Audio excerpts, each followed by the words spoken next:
Hello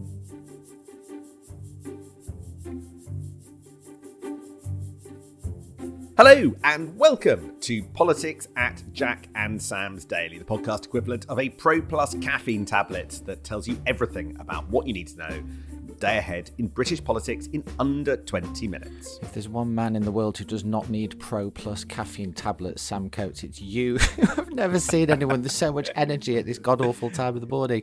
It is Thursday, September the 5th. Good morning. We do this very early in the morning to get you briefed on the day ahead in British politics before it starts. Sam and I have been working since before the sun came up. It's just about getting light now. And this podcast should be in your feeds by 7:30 every morning, getting you teed up for everything that's going to happen in British politics today. And we are coming towards the end of the first week of this new political season, the first week Hooray! of doing this podcast daily in, as it were, peacetime. And so actually we want to know what you think of it, what you want more of, what questions you've got for us. We want your views. So send us a voice note or a message on our new number. It is 07511 86 76 33. If you send us a voice note with a question on, then at some point we will compile them all and we will have a go at answering some of those questions for you. So ping them in and we'll tell you what we think. That's right. So now our boast is that we tell you everything you need to know about British politics, but it's time to record another miss. For the second time this week, we're coming a day late to an important political birthday. So first we missed Keir Starmer's birthday on Tuesday. It appears for his birthday, Keir Starmer got a white Siberian kitten, which is just like Bob, who is the other star of this podcast and is sitting next to me on the chair. No doubt he'll be getting an agent soon and demanding a cut of the massive, massive revenues that this podcast generates. What is the miss this week? I thought we'd talk about the Tory leadership first. And actually what I really want to start with, Sam, is an apology to Mel Stride. Now, regular listeners to this podcast may have got the impression from listening to me the other day that Mel Stride, the former Work and Pension Secretary, the lowest key member of the Tory leadership contest, probably someone who's not really well known outside of his own household, was almost certain to drop out of the Tory leadership contest yesterday. He didn't do it, Sam. He sneaked in ahead of Priti Patel and he is very much still in the contest. So sorry, Mel, if you're underestimated by me. Perhaps not so much by you, Sam, who I think was definitely suggesting that Priti Patel might finish bottom of the league in yesterday's vote. But there you go. Mel Stride still in it and fighting to win it. Yes, the in part quite surprising results of the Tory leadership contest come out top of what we're going to talk about today. What are our three topics on this Thursday morning, Jack? We're doing the Tory leadership. We're doing a load of big new laws from the government, which is a real flurry of legislation that is continuing today, new bills, new policies, talking about why they matter. And we need to talk about a big political fight that's going on behind the scenes today because the government is preparing for a big vote next week on the winter fuel payments, the most controversial thing they've done so far. There's going to be a showdown in the Commons on Tuesday, and the Labour whipping operation is already going into overdrive on that. So lots of stuff happening behind the scenes. But I thought we'd start with the Tory leadership just because it's a bit more fun. We've sort of relegated the Tories to the bottom of this podcast pretty much every day since we've done it. But yesterday was the first real moment of drama that we've had, and the first time we've actually seen how these contestants are actually doing, rather than just how their camps are telling us how they're also wonderfully popular amongst other Tory MPs. Shall we just start off by giving you the actual results, because I am conscious that not everyone in the nation is gripped by the Tory leadership contest and every blow by blow of it. But actually, it was really interesting yesterday because top of the table in the first vote of Tory MPs was Robert Jenrick. Not everyone's favourite for this contest, although I have to say, Sam, you have been tipping him from the start. He came out with 28 votes, significantly far ahead of Kemi Badenoch, the sort of expected front runner, who was on 22. James Cleverly just behind her on 21, doing much better than many people would have expected. Then Tom Tugendhat back in fourth. Mel Stride, God bless him, coming in fifth and 16, staying in the race. And Priti Patel dropping out with 2 fewer votes on 14. Priti Patel is out. And there's 5 left ahead of next week's second round of voting. That's right, which is on Monday. So there's just 4 days to go, of which today is really the big day where everyone's in the Commons. So all the action will be happening behind the scenes today in Portcullis House and in the bars and in the tea rooms. Look, 3 things leap out at you from yesterday's results. The first is that, the front runner among the members, Kemi Badenoch, did much worse than I was expecting. Now, traditionally and historically, MPs want to rush to back early the front-runner candidate because it helps your chances of getting a job further down the track. It's good to be seen to be there early with the person who's going to win. And the fact that even though she was topping a lot of the surveys, that she didn't get more than 6 votes behind Robert Jenrick is very ominous for her campaign. Now, obviously, her campaign says they're in it to win it and they'll get a lot of the Priti Patel votes. Well, we'll see. But the fact that the front-runner didn't get more should be very concerning for them. Now, the second thing that leaps out is that James Cleverly, whose birthday we missed yesterday, that was the miss of this week, by the way, that I referred to earlier. James' birthday was celebrating. James Cleverly, whose birthday he was celebrating on the terrace last night, was also celebrating that he looks like he's come out on top of the kind of One Nation wing of the Tory party. And that is a great position to be in for reasons I'll come on to in a second. And then the third thing is that Priti Patel, who was seen as the front runner amongst some commentators just a few months ago, is now out. Probably her last ever shot at the leadership is over. And the question is, how do her votes break down? Where do her 14 votes go?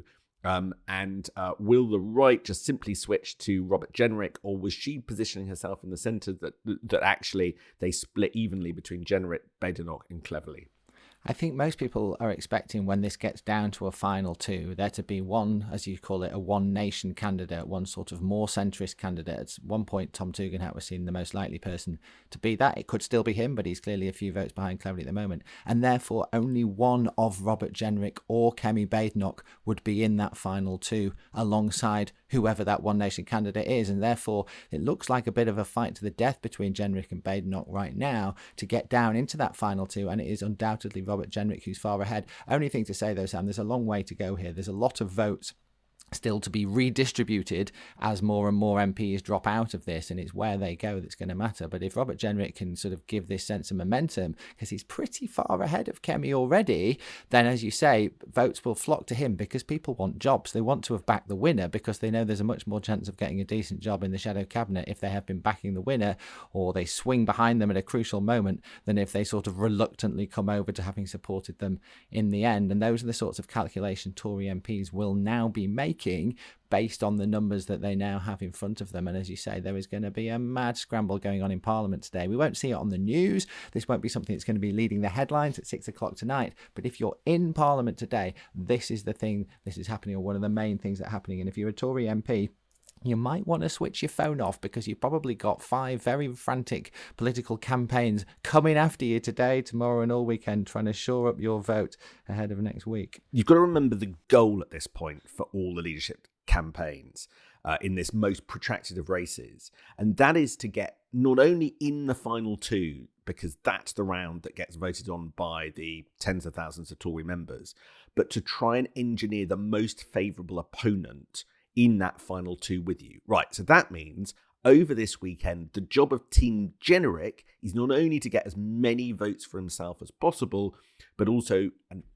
one Jenrick supporter is quite upfront about this, to try and stop Kemi being the other person in the final two. So that could mean encouraging people to lend their votes to James Cleverly, even if they support Robert Jenrick. So the job of Kemi Badenoch's campaign is to make sure she gets in the last two, but she's only 1 point in front of Cleverly. So she needs to now start hoovering up the kind of more One Nation lot, hoovering up potential Tugendhat votes if he gets kicked out further down the line, Stride votes. And that's going to be interesting, given her positioning, which has kind of covered lots of different bits of the political spectrum. She needs to sort of pivot a little bit to that wing. I think Tory conference means that anything could happen in this race, and actually that means it's going to be quite exciting. I can't believe you just wrote off Mel Stride again there, Sam. It's time to stop voting this guy off. He could be going all the way. He'll be Prime Minister by the end of the decade. Tory conference is going to be quite a show. After next week, we will know who the 4 Tory candidates are who go into that conference. And we now have some details of what conference is actually going to look like. And it's going to look nothing like what Tory conference normally looks like, right? Like we're used to a sort of set pattern of these things where you have the Foreign Secretary or now Shadow Foreign Secretary speaks on the Sunday, and then the Home Secretary or now Shadow Home Secretary speaks on the Monday, all the way through to a big leader speech at the end. You and I have done so many of these. We know them almost, we can get through them with our eyes closed. This is going to be nothing like that. This is essentially a leadership parade that goes on for 4 days in various different guises, with the candidates being interviewed on stage and parading around, and it's going to be quite a thing, actually. Pretty entertaining to watch. How useful it is for the Tory party is a different question, I reckon. The news I was going to bring you this morning is that Rishi Sunak isn't going to give a speech. Unfortunately, my former colleague Henry Zeffman broke that news last night. But there is going to be no big speech by the leader, which is incredible. No big Sunday morning interview by the leader, which is incredible. Rishi Sunak is going to appear in public, but he's going to do, I'm told, a short, sharp event on the Sunday or maybe even the Saturday. So the bit before almost anybody's arrived. That will be in public. But my overriding thought, Jack, is if Rishi Sunak isn't giving a speech at conference, what a coward. What a coward. Because this is a moment for him to maybe give a lyrical, well-written, perhaps quite contemplative, perhaps quite wistful, perhaps quite wise reflection on his time in power and look like the bigger person. But it just looks incredibly petty that he is doing the minimum he possibly can for a party that he still leads, and is doing. It's almost like he's gone, well, if I'm going to stay till November, which I don't really want to do as Tory leader, then I'm going to do the absolute minimum. I do wonder whether this kind of thing will harm how he's seen in the months to come. I reckon he doesn't care much how he's seen in the months to come, honestly. I reckon he's just desperate to vacate the stage, and you could blame him. Let's talk about what the government's doing today. That's more than enough Tories for one podcast. The government is super busy today. There is new legislation happening in the House of Commons. There are new laws being announced, and various other things happening. We better go through them sort of one by one. There's quite a lot of it. The big thing that's actually being unveiled today is the government's House of Lords reform bill. We knew this was coming. It gets its first reading in the House of Commons today. There is no actual debate today. That will come later in the autumn. But it's a big moment constitutionally for the nation because they are going to abolish the hereditary peers, the last bastion of truly insanity within our parliamentary system is going to be abolished. Or maybe that's a bit strong, the last bastion. But one of the key ones, 92 white men who inherit their seats in our parliament from their fathers will be no more, as Keir Starmer acts to implement at least one of the constitutional changes recommended by Gordon Brown, albeit not all of the other ones in the House of Lords as well. But the thing that's going to be really interesting about this, Sam, it's obviously going to sail through the Commons, is how the House of Lords reacts to the reform of the House of Lords. Will the hereditary peers be standing up making heartfelt speeches about why, well, the hereditary principle isn't popular these days, but actually it's a great way to run a country? Or will they sort of bow down gently and go off into the night without any more ado? That's right. What's interesting to me is this is the bit of House of Lords reform legislation the government want to boast about, but they've got another piece of legislation about the House of Lords composition, which is the Lord Spiritual Extension Bill, which keeps female bishops in the House of Lords. And that was introduced into the House of Lords a few weeks ago. What on earth are bishops doing in the House of Lords? And is this government doing legislating to keep bishops in the House of Lords? Isn't that exactly the kind of anachronism that they would want to do away with? And I think bits of their behaviour underscore how conflicted they are on this. There's going to be another batch of Labour peerages in the autumn, a further batch in the spring, all designed to try and help them get legislation through the House of Lords. It's a bit of a muddle. They're shouting about one bit of reform while not doing quite a lot others. So I think it's cynical spectacles are needed on this one. They're also announcing new measures against the bosses of water companies today, and the Environment Secretary Steve Reid will be making a speech this morning setting out Labour's plans.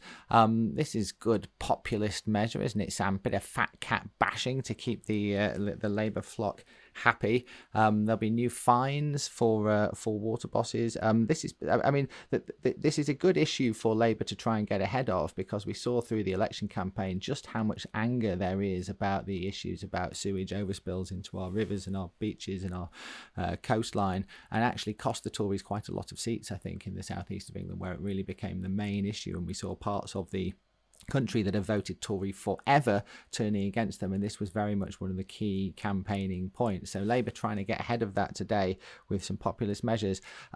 Whether it's enough to actually do anything, Sam, I think is the big question. There's no world in which this isn't a popular headline, jailing water bosses. I do think there are a couple of problems with it, though, and I don't want to be the Cassandra on everything, but it's worth pointing out, one of the reasons we've got a sewage problem in this country is we've got one of the oldest sewage networks in the world. We did sewage before anyone else, and our Victorian sewers, often only have one pipe through large parts of the country that combine sewage and wastewater. That's why they overflow whenever there's lots of rainfall. Although it's partially up to the water companies to update some of the infrastructure, it's a massive rebuilding job across many years, and just threatening fines against water bosses and jail sentences isn't going to fix that. And yet again, it's another example where just shifting the balance against employers and companies and private enterprise is the solution of this government. I mean, after this set of reforms, you could say that the water industry is all but in the public sector. It's so heavily regulated. There are so many prescriptions. It is so tightly controlled by government. It could be deemed to basically be in public hands. That means if the problems don't go away pretty quickly, Steve Reed is in trouble. In sewage, really. Right, deep in sewage, yes. The other thing happening that the government's doing today is the second reading of the GB Energy Bill. That's not its name, but that is what it is for. It's to create this investment vehicle for Ed Miliband to try and drive forward green energy in this country. This is a massive issue. I don't really want to get too into it now, but the government's still saying that it is going to completely decarbonise Britain's energy supply by 2030. That is by far the biggest pledge the government has made, by far the hardest target they've set. They are refusing to shy away from it. There is nobody in the energy industry who thinks this is realistic. There is nobody who really thinks that Ed Miliband is going to hit this target, and there is nobody who really thinks the creation of GB Energy, popular though that is actually going to get us there in just 5 years. And so that is really one to watch through the course of this parliament. Is the government on track to be hitting that? How does it think it's going to get there? Maybe we'll hear some answers from Ed Miliband in the Commons this afternoon, but I doubt there'll be too much detail, because the truth is nobody really knows how they're going to get this done in the next few years. That's right. Right. Very, very quickly, just talk about how today is also a big day preparing for Rachel Reeves' massive week next week. Right. So Rachel Reeves will front a growth week challenging the historical problems with growth in Britain. There's also a TUC conference, but there's also a parliamentary test on her biggest decision and this government's biggest decision, which is the one to scrap the winter fuel allowance for most pensioners, because the Tories have engineered a vote on this on Tuesday, and that means we're going to see the scale of the rebellion.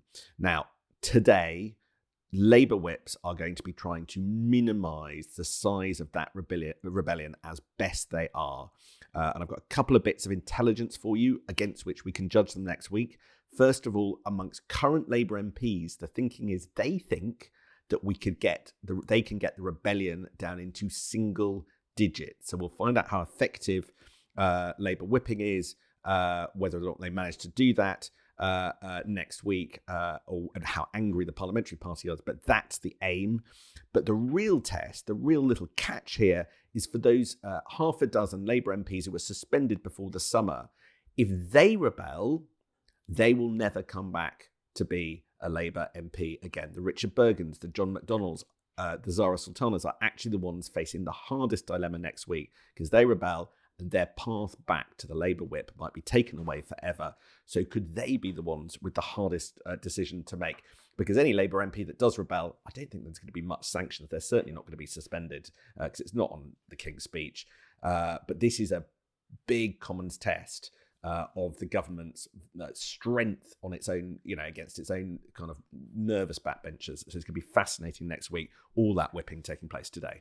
Yeah, the first big test for them to watch for. And of course, as you say, it's the TUC, the Trade Union Congress next week, and they'll be discussing workers' rights there. And that will be another big test for Keir Starmer. Can he get his workers' rights legislation through in whatever form he wants to without, again, Labour MPs kicking up a massive stink? But that's for next week, Sam. I think we've probably done enough for this week. We'll let people get on with their days. Thanks very much for joining us, everyone. And we'll see you next week. See you then.